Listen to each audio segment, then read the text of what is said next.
So yeah.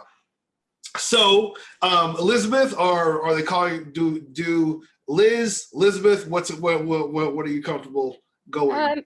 I'm Elizabeth, or Lizzie to my closer friends. So yeah, either one is fine. Okay, we've been Facebook friends for a while. This is our first time, like like meeting in person. But I have followed you in regard to your posts and your activism up around the Chapel Hill, Carborough area. How long have you been, active in going to protests and whatnot in that area? Oh gosh, well, I grew up here. So probably went to my first protest when I was in elementary school with my parents, but have been an activist since a really young age, and I have gotten increasingly involved with organizing here around anti-racism, and specifically focused on the removal of Confederate monuments, and have been working pretty heavily on that for probably the last year and a half. And before that, I've been involved in a lot of other protest movements, primarily LGBTQIA rights issues and pro-choice and, environmental stuff. So kind of all over the place with social justice, but. Okay, I mean, so as far as your work here, obviously you aren't going to these protests alone. You're not.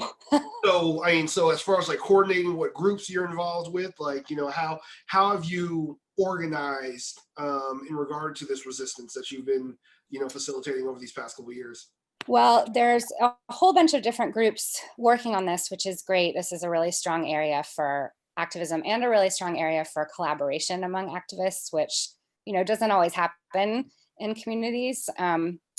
So I'm primarily affiliated with Hillsborough Progressives Taking Action, which is a group based in Hillsborough, but we have people from all over Orange County, and first got mobilized by them around people flagging with Confederate flags in downtown Hillsborough, and also around the Silent Sam removal.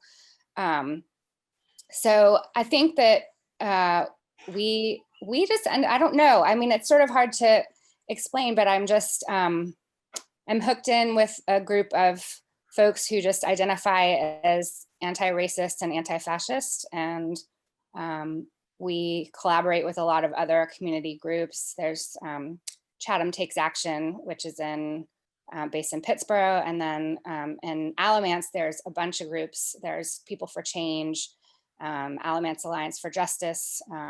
There's a whole bunch of folks, and we just tend to reach out to each other and let each other know when we need more people, more bodies at events, and try to coordinate things like security so we can keep ourselves safe, and just kind of making sure we're on message about what are our goals for that action or that day, and just making sure that we're being trustworthy with each other. And again, I've been really grateful because I've been part of organizing communities before where there was more maybe competition or kind of jostling for position, and I feel really lucky that for the most part that just doesn't happen so much in the Triangle, which is great.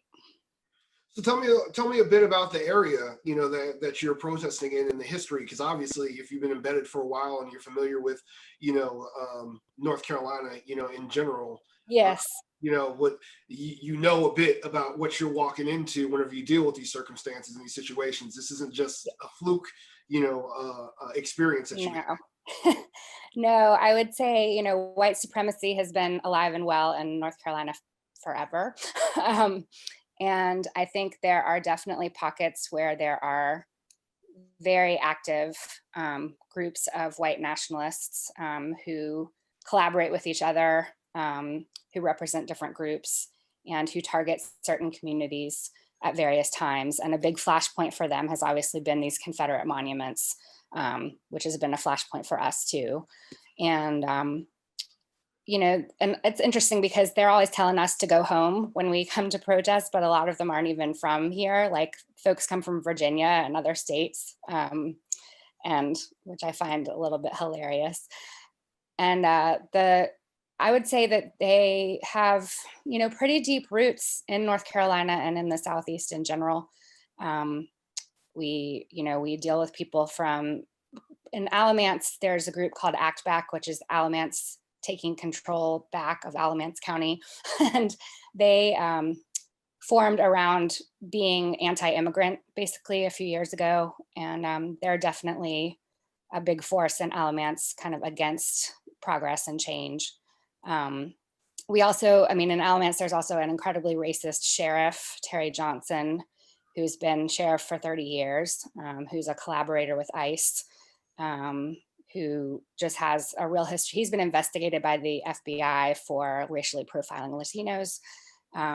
He's terrible, and is part of the reason that I think more progress isn't being made in Alamance, because there's so many good folks working there and so many good folks on the ground, and he's a real barrier to change. So, and I think it's just the movements that are happening now are echoes of the civil rights movements in the 1960s and 1970s. And they're also different because of this digital connection that we have to each other, how we can mobilize really quickly. But unfortunately, that means the Confederates and the neo-Nazis can do the same thing.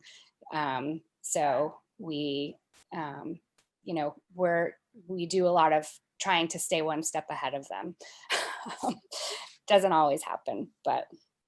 So speaking of that collaboration, I take it that you've seen some of that collaboration firsthand, because I've seen some reports in regard to what happened this past weekend that indicate that, law enforcement has been working with some of these white supremacists, at least in regard to the exchange of information, to where, just like whenever the tear gassing happened, my understanding was there weren't as many white supremacists there that day. Right. So they're being affected by what was going on. Right. Well, so the deal that we learned from kind of contacts that we have within the Confederate world, because we keep an eye on things, was that they were actually told ahead of time that pepper spray was going to be used, and to make sure they stayed across the street so that they didn't get hit. And in all the protests, for the most part, because I've protested against kind of the same small group of Confederate, neo-Confederate folks in Hillsborough and Pittsburgh and Graham, and they consistently have a cozy relationship with law enforcement. I would say it's probably more dramatically so in Alamance County than in some other places, but we overall, our side gets, anti-racists get arrested, we get, blamed for things. We, especially if there's an assault, we're often charged with assault, even if we were just defending ourselves. The Confederates very often either escape charges or are given something really light that doesn't reflect the seriousness of what they've done. If you'll notice, and you can see it in Graham from this past weekend, the Confederates are truly protected by the police, and that the police stand in front of the Confederates a lot of the time at these events and have their backs to them, which as a police officer, you don't have your backs to the people that you consider dangerous, and they face us. So we are the ones who are seen as the threat. Rather than, and even though we're peaceful, and this march on Saturday was a voting rights march. It was a march to the polls, souls to the polls event, and it is still shocking to me in some ways that what happened, because it was very unexpected. Even though we know Graham and Alamance Sheriff's Office can be terrible, it was a permitted march, and that was a real surprise. Give me a play-by-play about that day, if you will, from your perspective. Sure.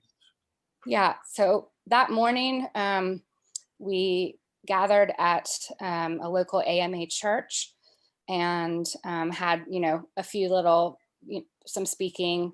The march was primarily organized by Reverend Greg Drumright, who's one of the founders of People for Change in Alamance County. He's actually a Greensboro-based pastor, but grew up in Alamance County, so is very rooted there. And he had invited members of George Floyd's family to come to be at the march and to speak to us. The previous day, there had been a march in Greensboro where Benjamin Crump spoke. And so it was really a march, one to, go to vote at a polling place in downtown Graham, but also to honor those who were lost to white supremacy and police brutality. Because obviously that's all intertwined with voting rights. So we met at the church. It was very clear that the tone was to be peaceful. Reverend Drumright was very firm about that. And we had a police escort all the way to downtown Graham, like the roads were closed for us. So when we got to downtown Graham, and it was the march itself from the church to downtown Graham was uneventful for the most part. When we arrived there, we knelt in the street to honor George Floyd. We knelt for 8 minutes and 46 seconds, which was the time it took Derek Chauvin to kill him. And we basically, the police, were down there and they watched us do that and didn't do anything. And then all of a sudden, as soon as that time was up and people were kind of starting to get up, and we were talking about because a stage was going to be constructed in front of the courthouse for speakers. So they were sort of starting to move that stuff. And all of a sudden I just, saw smoke kind of around, like on the ground, and then started coughing and choking and burning eyes and all that. And I realized they had pepper sprayed us. And I personally did not hear any instructions to get out of the road. I do understand from other activists who were there that basically we were given about 30 seconds to move before they started pepper spraying. And so that was the first time. I was actually on the phone with my younger daughter in that moment because she had called me about something. And I think it really scared her because I was coughing and just said, I gotta go. And so it wasn't clear. One of the things that wasn't clear is where we were supposed to be, like where were we allowed to be and where were we not allowed to be? And they were saying, get on the sidewalk, and sort of had us separated into different groups. And it felt very much claustrophobic, like they were sort of surrounding us. And again, lack of clarity about where to go, what was okay, what wasn't. It seemed like the rules were changing. We eventually, the pepper spray stopped and people started working on putting the stage together. And then at that point, a group of white allies, we formed a line behind the stage to face the riot cops who were on the courthouse steps. And we realized there were also snipers on top of the building. Oh, wow. And so, yeah. So we were basically linked arms and just stood facing them so that the Black folks who were on the stage had some eyes behind them. And, people started to speak, and it seemed like it was calming down, but the mood was still really tense. And then all of a sudden, like the riot police rushed over to the stage, not just the riot police, but regular cops too, Graham PD and Alamance County Sheriff's Office. And they grabbed the generator for the speakers that were being used to amplify the speeches, and essentially said, because you brought gasoline to power your generator, you're in violation of the permits for this event. And started just grabbing stuff off the stage. They just started grabbing equipment and the generator itself. And so Reverend Drumright was like, get your hands off that stuff. Like, what are you doing? We have a permit. And then essentially it was just sort of a pile of people, and they started pepper spraying again. And my like biggest memory, worst memory from that day is watching an elderly Black woman in a wheelchair start having an epileptic seizure due to the exposure with the spray, and the police did not render any aid. We, a bunch of us went to her, and we were trying to like lower her out of her chair because she was convulsing and we didn't want her to fall over. And then we were basically pepper sprayed again. Were there any EMT individuals or any EMT personnel in the area whatsoever? I mean, given that the police knew that they were going to be potentially deploying pepper spray on Right. children and women, you know, was there any kind of medical assistance around that? Well, we had our own, like the movement had our own street medics who were there, but in terms of, you know, official EMS, I don't, and I could be wrong because it was so much confusion. I don't remember seeing them at all until well into the kind of chaos after the pepper spray. They did eventually come, and by that point, the woman in the wheelchair had actually been taken into a local shop to get medical attention from the medics. But my friend that I was with, she had had her contacts in when she got pepper sprayed, and was basically temporarily blind. And we knew she needed more medical attention even than what the medic who was helping us could do. So we ended up sort of getting piled onto a gator with EMS and taken to the fire department to get our eyes flushed and our mouths flushed. I mean, I was having a lot of trouble too, but because I didn't have contacts in, I think it was a little bit less severe than Ashley, but we were, you know, just right there next to the stage when the pepper spray got deployed. So, you know, got hit pretty bad. So we did get medical attention eventually. But it was the street medics who helped us first, and just random people, friends, just started pouring water in our eyes. So as far as, I mean, you said, you know, you were given, well, someone gave you 30 seconds of notice the first time. The first time, The yeah. second time, no notice was given whatsoever. No, they just can't, they just basically rushed over to the stage and were like, you're in violation of the permit because of the gasoline for this generator, and started grabbing stuff. And then I believe they declared it an unlawful gathering soon after that, and were telling everybody to just leave, like, don't just get out of the road, but like leave the area, we're shutting everything down. And they started arresting people. How many people were arrested? Do you It's approximately? been a little confusing because Graham Police Department and Alamance County Sheriff's Office both arrested people. And, you know, they've given, there's the total number, I believe, was 20. I think there was, you know, one department arrested about 8 and one about 12. And including, you know, a couple of friends of mine who have been arrested repeatedly in Graham. Some young Black men who, yeah, are definitely being targeted, in my opinion.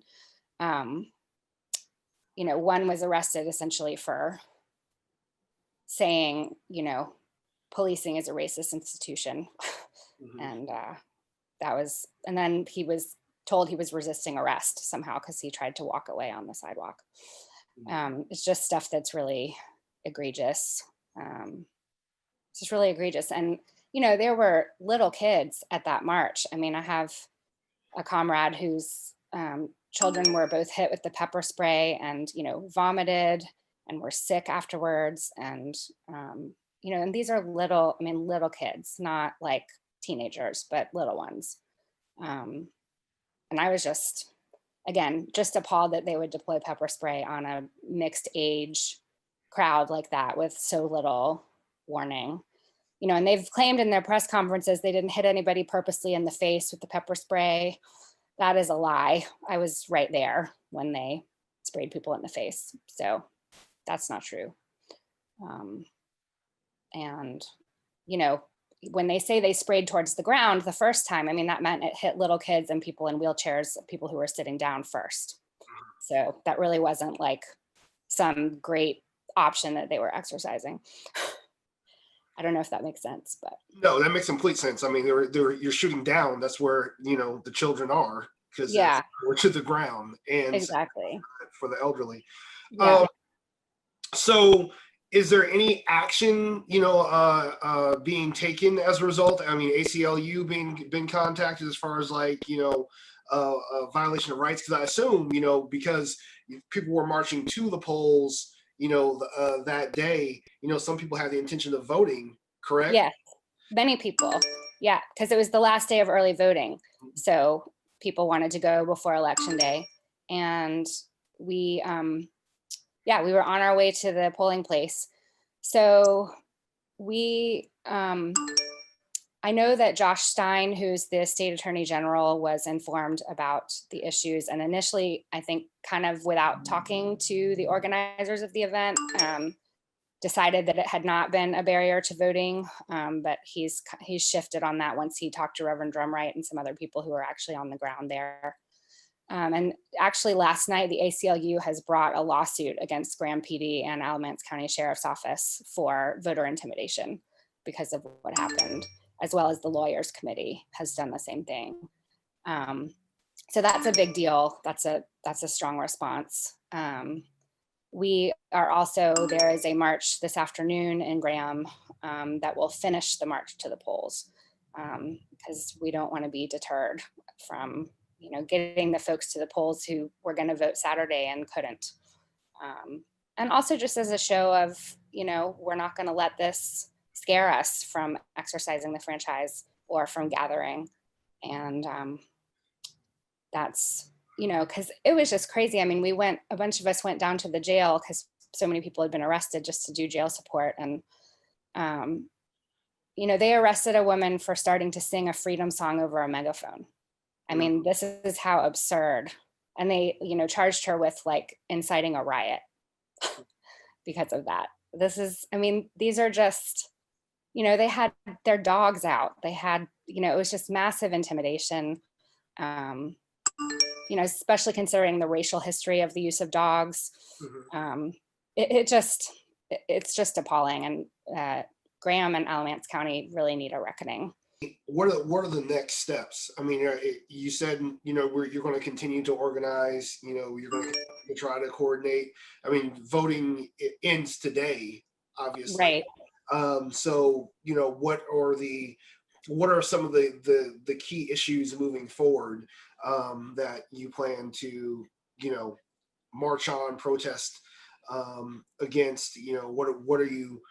What's the movement in Graham in Alamance County look like right now? Well, obviously a lot of organizing has been focused around the vote and some of the local races, particularly because there's a lot of unhappiness with the Alamance County commissioners who refuse to do anything about the monument, which has been such a flashpoint for conflict.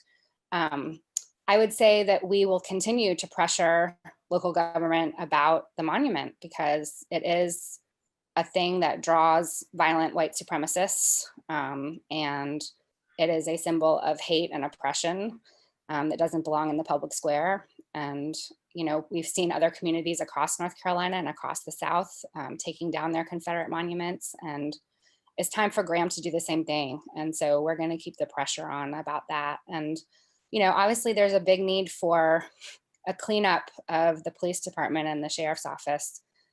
So keeping pressure on the community to, really address the racism and over policing of Black and Latinx communities that goes on in Alamance County. So as far as organizing is concerned, because you've been active for, a good while doing this work, there's a lot of people who want to get involved. Yeah. And they recognize, and what you were subjected to this past weekend, was obviously extremely ridiculous. But yeah, if people are like-minded and they're afraid of, potentially being pepper sprayed, but they want to help out, they want to support, they want to do something, how do we organize now? How are you organizing now? What are some of the tactics? What are some of the support mechanisms that have been employed. Give me a picture of what 21st century organization against fascism looks like. Right. So as somebody who's not a primary organizer in Alamance and Graham, I can't speak to, I'm more of a foot soldier. I would say I show up. The leadership in Graham is primarily Black and honestly, primarily women who are doing some really badass stuff. So I look to them in terms of, what ways people can support. But I think a big one has been contributing to a bail fund. There's an Alamance County bail fund specifically for folks who are arrested protesting. I think that that's a big way that people can support without necessarily being on the ground.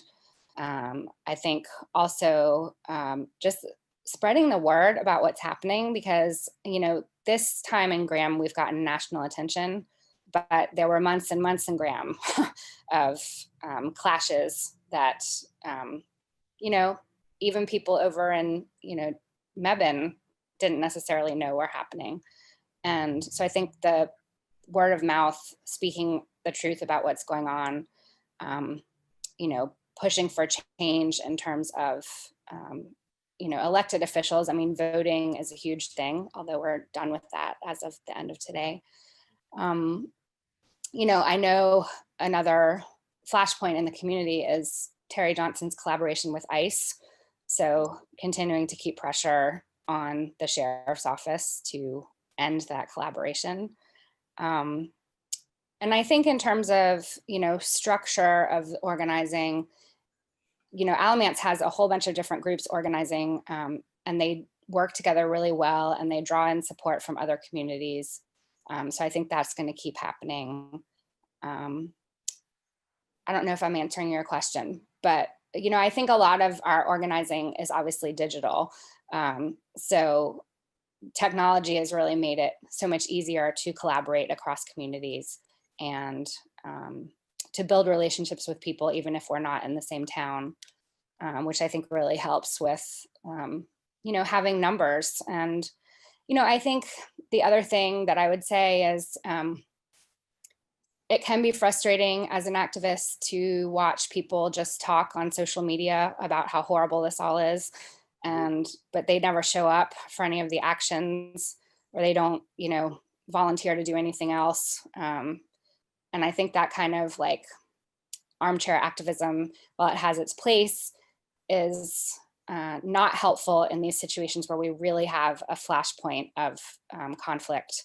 And I understand there are people who don't want to put themselves in harm's way, and I respect that. But I think especially when there's like an organized event during the day, usually those are okay. And obviously that didn't happen this time in Graham. But, we had an event in Pittsburgh a few weeks ago where we did a food drive. And it was also kind of a get out the vote movement. And, unfortunately, the Confederates came with their Trump flags and their Confederate flags and turned it into a confrontation. But, that's not why we were there. We were there to peacefully, raise awareness about voting and talk about why people were going to vote, and to, collect food for hungry people in the community. And,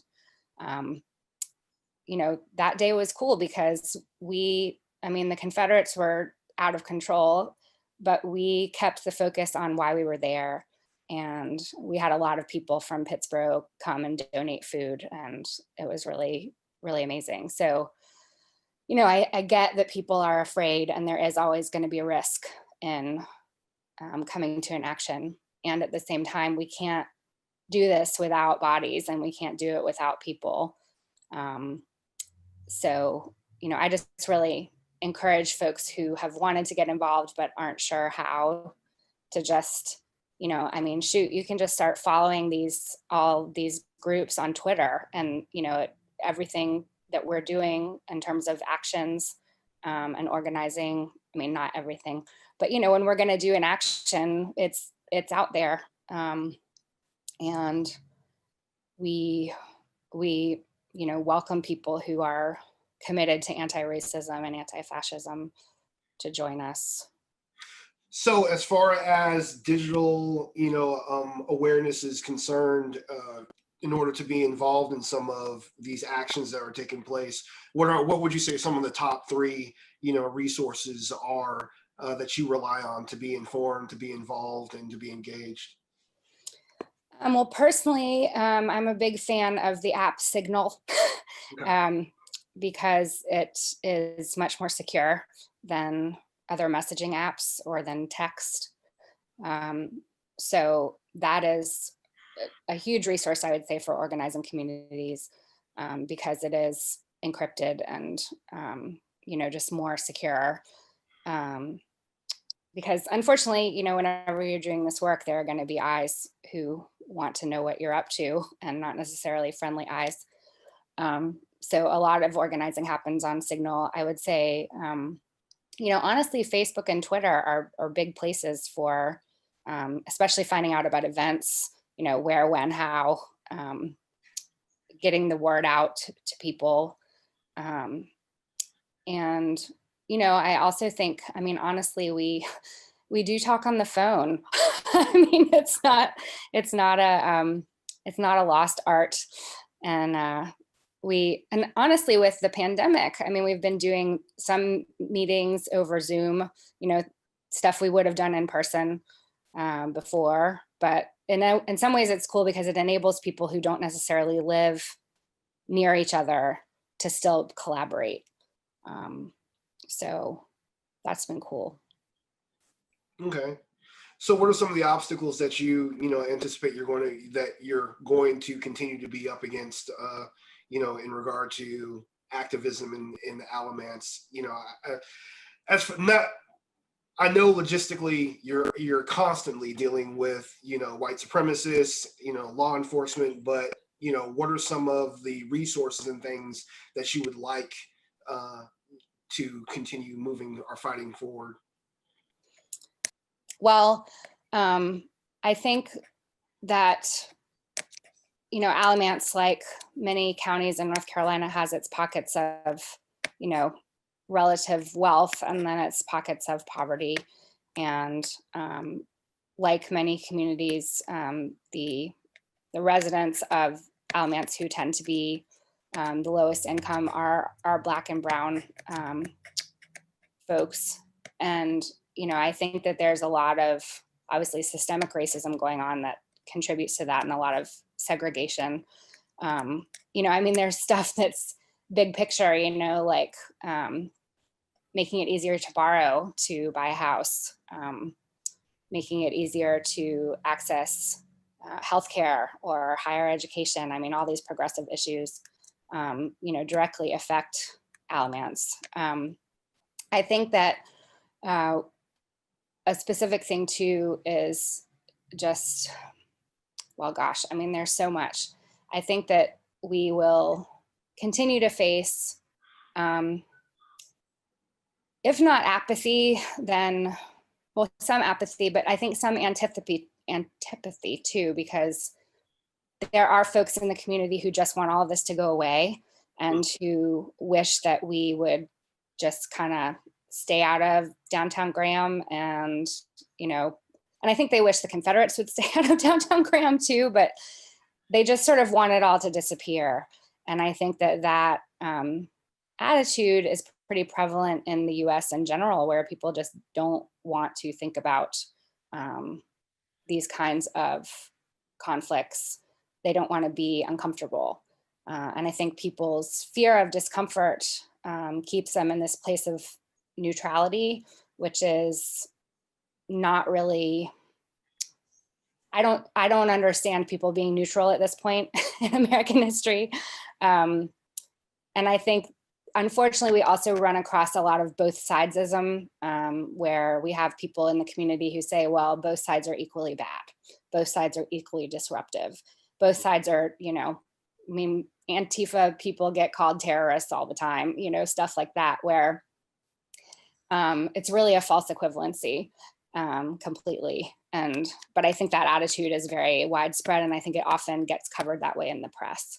And one of the things I was pleased about is that a lot of the coverage out of Graham from Saturday was very clear that there were not two sides, you know, that protesters and police were not equally responsible for the violence. I think that kind of reporting is really important. Okay. So as far as getting the message out, you know, how can individuals do that? How can they support you all in your efforts? What's the best way for them to do that? Well, I mean, showing up is great. Like if we're having a march or a rally, you know, coming and bringing friends, letting people know about it, even if you can't come, you know, offering support and resources. Like, you know, we've had people who just show up with water and food and, you know, other things to support activists. I think also people, you know, join groups on Facebook, follow people on Twitter, follow our organizations on Twitter, kind of get in the loop that way. And we often do issue calls to action through those mediums to get people to show up, even on sort of a spur of the moment type thing. Like what Twitter handles and what okay, those are good questions. Yeah. So for Alamance, there's a whole bunch of different ones. But I would say, you know, if people look for People for Change for Alamance County, that is a good one to start with. There's also the Down Home Coalition, which is really more focused on electing progressive officials, but you know, is really connected with you know, the anti-racist movement as well. There's also just a bunch of individuals, honestly, that are important to follow.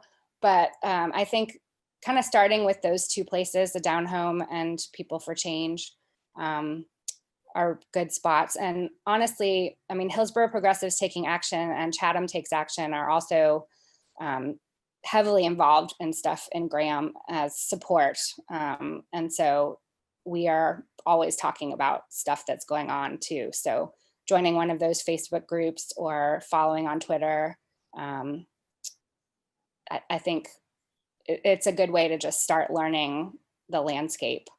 And, you know, people can also just reach out to me individually if they want to, and I can connect them with people. Because again, I'm more of a, I show up and do what I'm told person than a primary organizer. But I definitely can be a resource for folks who want to dip their toe in the pond, so to speak. Okay, so people can just slide directly into your Twitter DM? They can just DM me and we can, you know, have a chat. What's your handle again? It's at Sad Animals. Okay. All right, I'll make sure I put that next to your key at the bottom of the screen. Okay.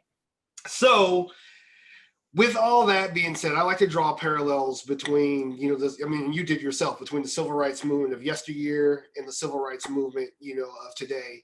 You know, civil rights movement of, I mean, when I say yesteryear, I'm talking about like the 60s and 60s and 70s and whatnot. And the civil rights, and we just celebrated, you know, not celebrated, but recognized the anniversary of the murder of Fred Hampton, who was with the Black Panther Party. And Fred Hampton, Martin Luther King, Malcolm X,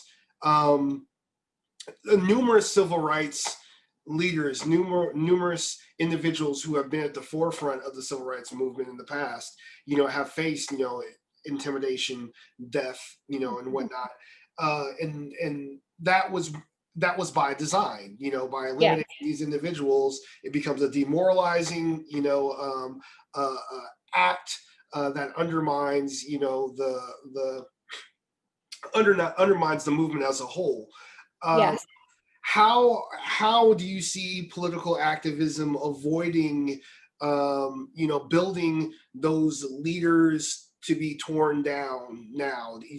Is there is there a way to have some kind of resistance that's more broad, as far as distribution of focus and accountability? I mean, recognize that, you can't have too many cooks in the kitchen. I get that. Right. Yes. I mean, I think that part of what makes this different is that the organizing that's going on, especially among young folks, does tend to be very, what is the word I'm looking for? Egalitarian rather than hierarchical. And I think that I really see that in terms of these groups and elements of different young folks who really care about these issues and are trying hard to move their community forward. There's not one figurehead. There are lots of different people who are, visible, but I wouldn't say, oh, it's just this one person. And I think that's intentional. And I think it's also I'm a Gen X person, but a lot of the people involved in this movement are millennials. And I think it's just a different mindset than what older generations have in terms of organizing and what it looks like. I also think, obviously, we have a lot more women, non-binary people, a lot of just more diversity in leadership than there used to be. And I think in general, some of those, like women, and I think the LGBTQI community, also tend towards collectivism, which helps. It's important to have symbols, and it's important to have inspiration, and it's also important to have the people who are behind the scenes. And I think that that's another way in which organizing right now is different, because I know I keep coming back to the technology aspect of it, but I think it is a more collective way to get things done. And I think the other thing is just not being in your silo. I think intersectional organizing is really important, that it's not just about racial justice issues or queer justice issues or the environment or immigrants' rights. It's about all of these things, and realizing that our battles, while they're not the same, we have similar goals, and that it's stronger when we work together and when we bring our issues to where we have common ground. Because what's good for one marginalized community, it's going to be good for another marginalized community. And really avoiding that competition that I think the power structure likes to set up and pit different marginalized groups against each other. And I think that I think we're really resisting that in this organizing community. I think there was even an effort by the police after the Graham action to blame Reverend Drumright for not getting the right permits, and to make him look like he had been incompetent, and to sort of sow the seeds of distrust in his leadership. And, people saw through that. And that, I think, is just resisting those efforts to divide and conquer is huge. We recognize that in order for us to build a movement, you've got to bring more people into the fold. There's some people who are naturally drawn, to, civil action, civil disobedience. You got your anarchists or whatever. Everybody has a role and whatnot. But, when it comes to we're getting ready to go into the holiday season, Thanksgiving, right, Christmas. Right. And regardless of what the outcome is at the end of the day today, we know things are going to be contentious. A lot of these people who have become really outspoken in regard to their love of fascism and authoritarianism. Yes, my goodness. Sitting right across the table from you, the table from you. So, and I tend to believe that, when you're dealing with, that kind of blind loyalty, trying to convince them, otherwise is different. But you have your nephews and you have your cousins, your people who have not been indoctrinated into that particular mindset, sitting at the table with you. So how do you engage people now? How do you, as an activist, I recognize you can be in the streets being an activist, but I want to focus also on those individuals who, you can be an activist, at the Thanksgiving dinner table, Absolutely. Absolutely. So what are your ways of engaging people? I mean, I think that kitchen table activism is so important, and I think the holidays are a great time to embark on it. Um, I think especially as a white person who is working to be, I think it's a journey to be an anti-racist white person. I would not say I have arrived. I think I'm going to be learning my whole life. Um, but, really learning how to call in other white folks for really, I think it's almost more difficult with people who are covertly racist than people who are overtly racist, because we can identify the overt racists and we can say like, oh, those people with the Confederate flags, or those people with the swastikas, or those people screaming about immigrants, like we know who those racists are. And I think a lot of times, especially white folks who consider themselves to be good, decent people will say, well, we're not like them. Those are the real racists. We're not. And I think that having conversations about how we are individually racist in our daily life and how much we benefit from white supremacy is a really important conversation. And I think it can be had in gentle ways. I think when you can talk about systems and how they favor certain demographics and don't favor others, I mean, you can just point to that in education, you can point to it in healthcare, you can look right at the criminal justice system, and the data is pretty screaming in terms of how disproportionate policing is of different communities.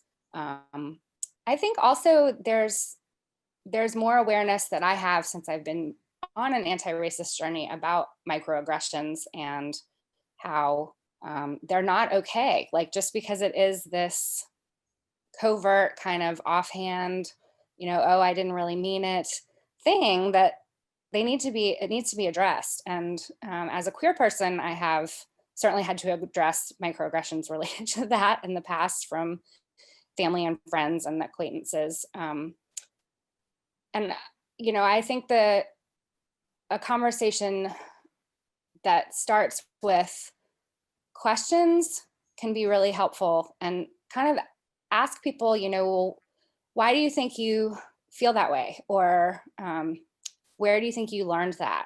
Or what does that mean to you to, hold on to that idea of, this is how all Asian people are, or this is how all gay people are, or and I think being vulnerable ourselves and talking about our own internalized prejudice that we have is really important too. I think being down to earth and humble in these conversations is super important, rather than coming at it as a place of attack or a place of high and mightiness. Like, I'm more woke than you can't possibly ever achieve this. Instead, I think it's much better to come from a place of like, I really didn't understand this shit either. And I'm just learning as I go. And I'm finding that the more I learn, the more I understand about how I benefit from the way society is set up and how much other people don't. And to sort of ask people to think about, like, what is our responsibility to, as white people or as other people with privilege, to address the inequalities? What is our role? Because I think the bottom line is, if marginalized groups can do all sorts of things to try to change the world for themselves and others, but if the majority is unwilling to self-examine or to move or to grow, that makes it pretty difficult for there to be true change. And I think this is this moment in history where it is time for white folks especially to get on the dang train. Things are changing. We're not going to be a white majority country pretty soon. And, we need to have a reckoning with our past, not just with our past, but with our current situation. I mean, Trump did not come out of nowhere. The seeds of Trump were always there. People had these feelings long before Trump got elected. He just made it more okay to say them. And so I think in some ways those like dinner table holiday conversations, I mean, I know they've become more contentious over these past few years. I mean, I've had people who have said, I can't even be around you anymore, to their family members, which I get. Like, sometimes it gets to that point, but I think there are a lot of potential points for conversation with family and friends who may not be super political, but may still be interested in hearing about what you're doing and why. And talking about it in a way that is accessible, not using a lot of jargon, or, I think leftists, we can be a little bit like, not accessible in how we talk about things sometimes. Yeah, I agree with you wholeheartedly. Whenever I first started using the term fascism in 2016, people were like, that you're going too far. It's too extreme. It's off-putting.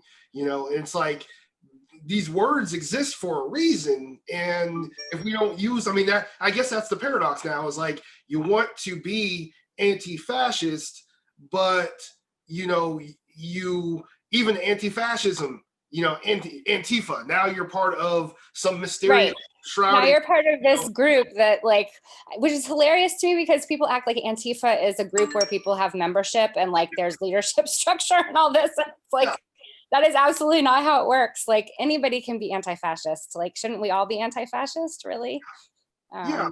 And so I just don't. And that's kind of the insidious nature of fascism, is this perversion of symbols. So this goes from being okay, the white power, to Antifa. Becomes an organization you don't want to be a part of. Giving you only the option of being pro-fascist, which is obviously not something that anybody in their right mind would want to do, and even they recognize it, because they don't go around saying we're pro-fa versus Antifa. They just are fascist, and you're just supposed to accept how they are, versus the anti-fascist narrative. So it's like, how do you fight that? How do you fight that language, that perversion, that changing of the dialogue whenever you're engaging individuals?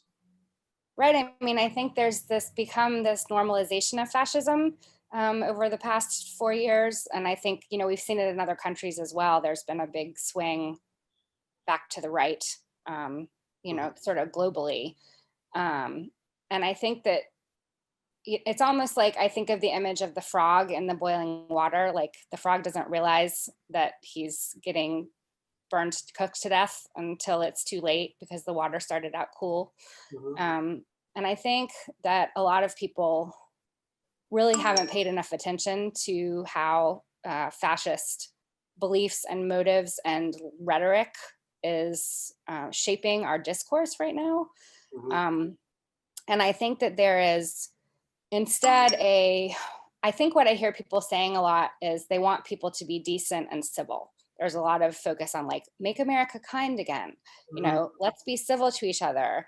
It's like the whole coffee party thing. Like, we just need to sit down and have a cup of coffee and have conversation. And it's like, that sounds great in theory, but I'm not going to ask a marginalized person to sit down and have a freaking conversation over coffee with, like, a Trump supporter. I'm not going to do that. Like, I'm not going to say you should be doing this to heal the divide.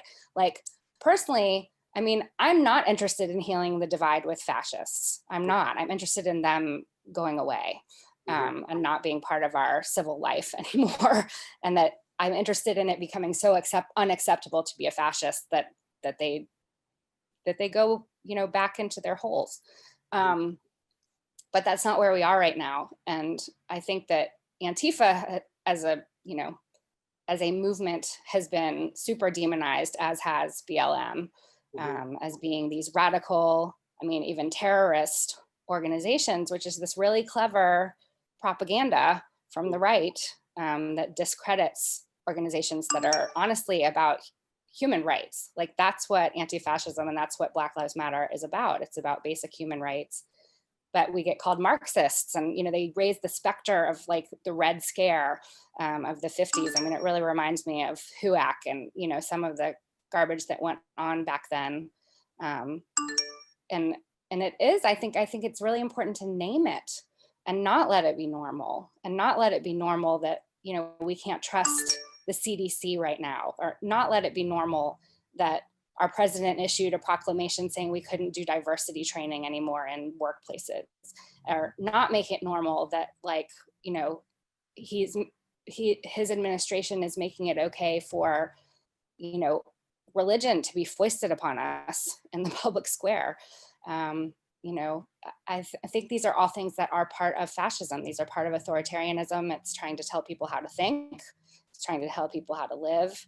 And it's honestly, it's big government to the max, which I find so interesting because so many people on the right claim to be anti-big government. But what is more autocratic? What is more big government than a dictatorship? Nothing. And that's what Donald Trump wants to be. And, you know, and it's not just Trump. I mean, we can say, like, look at Trump and say, oh, look at the horrible things. If we just get Biden in office, then things will get better. I mean, that's crap. Like, yes, the bleeding will be stopped and we might actually have a legitimate response to the pandemic that saves people's lives. But, you know, all the issues that have risen to the surface since 2016 are still going to be here. And I think fascism is still going to be floating around. It's not just going to be drowned out because we have a Democratic president. It's going to take more than that. And it's going to take these conversations where we point out to people that we care about, have you thought about this and the fact that this is actually similar to Nazi Germany, or this is actually similar to messages that were given to Italians by Mussolini, or this is actually similar to, you know, things that have happened in Central America. Like, this is the same rhetoric. And how do we combat that rhetoric, and how do we bring it back to something that's more reasonable? You know, obviously my vision of the world is probably not reasonable to lots of people because I'm a leftist, but, you know, I think there are a lot of good people who would oppose fascism if they were more aware that it's what was happening. And I think it's not named enough. So You can't fight the devil if you don't call him by his name. Exactly. I mean, you got to name it and you got to call it out and you've got to shine a light on it, because this stuff grows in the dark. And the Trump administration has tried really hard to keep us in the dark about lots of different things. The GOP has in general. There's been a lot of cloak and dagger and back behind the scenes, backstage stuff. And, you know, it's why I think, like, the press is so important right now. And I think especially small press and, like, small media, because unfortunately big media can often be just getting used to amplify the messages of the people who are already in power. I mean, we've seen for 4 years, you know, major press outlets be polite about Trump's lies and not call them lies and use all sorts of euphemisms, and be polite about the GOP and not call them terrorists, you know, like, not name things because, you know, it's not civil. I mean, I'm sorry, but fuck civil at this point. Like, we just need to talk out loud about what's happening. And, you know, I'm not interested in sugarcoating it. And I really like it when there are media outlets that don't, you know, and I've noticed more and more that, you know, more major media is saying, like, well, that was a lie and Trump threw a fit about this, and really naming the behaviors for what they are. But I started seeing it in more independent, you know, media areas, like, way before. I mean, I feel like the truth was being spoken a lot more, a lot earlier by less mainstream media. So. Gotcha. I mean, I guess that's part of how, you know, I mean, capitalism, my belief is capitalism ultimately leads to authoritarianism or fascism because of the fact that resources become more scarce. And as resources become more scarce, people compete more and more so for those, you know, dwindling resources, which, you know, encourages tribalism. Tribalism is the bedrock of, you know, authoritarianism, and fascism follows, you know, shortly after. It's a natural progression. So with that being the case, you know, the mainstream media, for lack of a better term, you know, is fueled by capitalism. So, you know, it's within their wheelhouse to ignore, you know, warning signs until it benefits them, you know, financially. And what I feel right now is happening is there's a romanticization of, you know, authoritarianism, as you said, where you're looking at it and we're starting to acknowledge it, you know, but it's also being treated as a valid point of view. Exactly.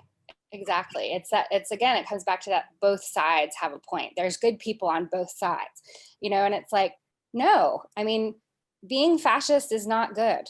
Like that's, you know, it's not a decent person's perspective. And it's not something that should have a role in our discourse as something that's normal. And yet it does.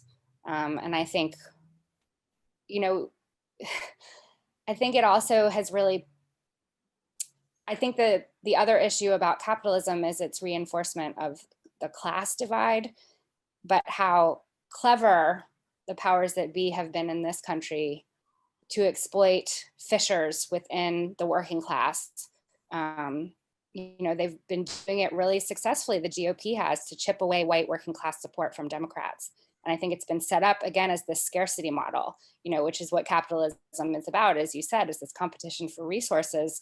And like white working class people, a lot of them have gotten convinced that there's not enough to go around. And so if other people are coming up in the world and having more access and more choices, then they're going to lose something. And that's the entire, you know, thread of working class support for Trump, is like, we want our country back. We want our standing back. We want things to be how they were when we were kids. This nostalgia for something that only existed for white people, and is not real. And even sucked for white people. I mean, think about domestic violence and other issues like that, that like nobody was dealing with that. Think about child abuse, think about abortion not being legal. Like, you know, folks have faced shitty stuff for years and years. There was never a Norman Rockwell painting out there that was the real thing.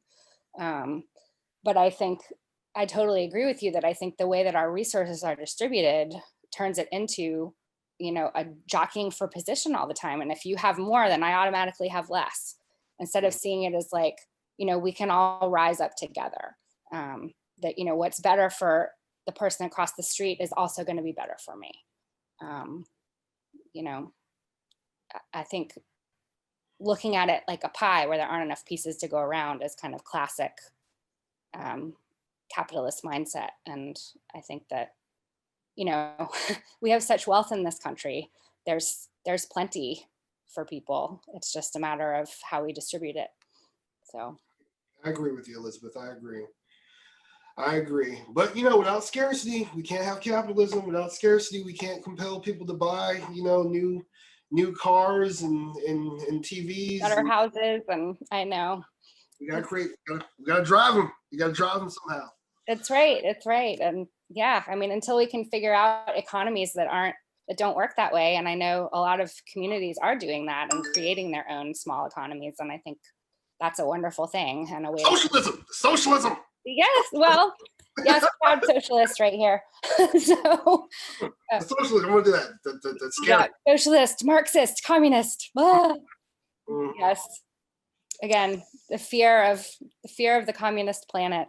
It's just funny, but it's interesting that people are more afraid of socialism than they are of authoritarianism. I always find that interesting. Yeah, well, you know, some people, you know, who are wired in that primal orientation toward the world. I have, you know, I mean, it's obvious that they're comfortable with, you know, abuse. I mean, you can look at, you know, Trump. Trump is abusive in everything he does, even to his own supporters, leaving them out in the cold, leaving them out in the heat, leaving them in the dark. Like, that's a prime example of abuse. You know, this guy has done this to you, and you're still loyal. You're still willing to bend over backward. So I think it's a certain kind. I think it's beyond just, you know, philosophy about the world. I think it's also, you know, a bit of nurturing. You know, our system has placed a lot of people into this abused mindset. You know, and Trump just came along and exploited those positions to create, you know, this perfect storm that we see today. Yes, I agree. I mean, I had a pretty abusive father when I was growing up, and I can't tell you how much Donald Trump reminds me of him because of the constant gaslighting and the constant sort of like, yeah, this hurts you, but it doesn't really. you Yeah. know, like you just think it hurts you, but really it's for your own good. I feel like there's so much of that attitude coming out of the Trump White House of, you know, what are you talking about? We're not hurting you. What are you talking about? You're not struggling. Like, I'm what are making you talking you stronger. about? I'm making you stronger. I'm making you better. Exactly. I'm making America great again. Again. You know, what are you complaining about? Mhm. So it's a really sad dynamic, I think, between the American people and this, you know, abuser in chief that's been going on. Well, we're going to get through it, Elizabeth. We're going to get through it. We will. I believe One way or the other. Yeah, I'm glad we had this conversation. I'll definitely be checking, you know, in with you for future things. What name the give me your handle one more time. Okay, it's at Sad Animals. Gotcha. At Sad Animals. I am definitely writing that. Sad Animal. No spaces, no word. No spaces. Yeah, just all lowercase Sad Animals. All right, everybody follow Elizabeth because Yeah. she has a bunch to talk about, and we'll keep you updated as far as what's going on in Alamance and other places. Yeah. Is there anything else that you're involved with? You know, I like to give my people time to plug whatever they want to plug. You know, when they come. Oh gosh. I mean, it's been kind of has taken over my life for the past while. But yeah, I mean, you know, I'm a mom, I'm a spouse, I have lots of other things that I'm doing. And mostly I, you know, my energy is either going towards my family or it's going toward this stuff. So. Okay. All right. Well, thank you for coming on, and we will talk to you later. Yes. Thanks so much. I appreciate it so much. You're welcome. I'll talk to you later. Okay. Bye-bye.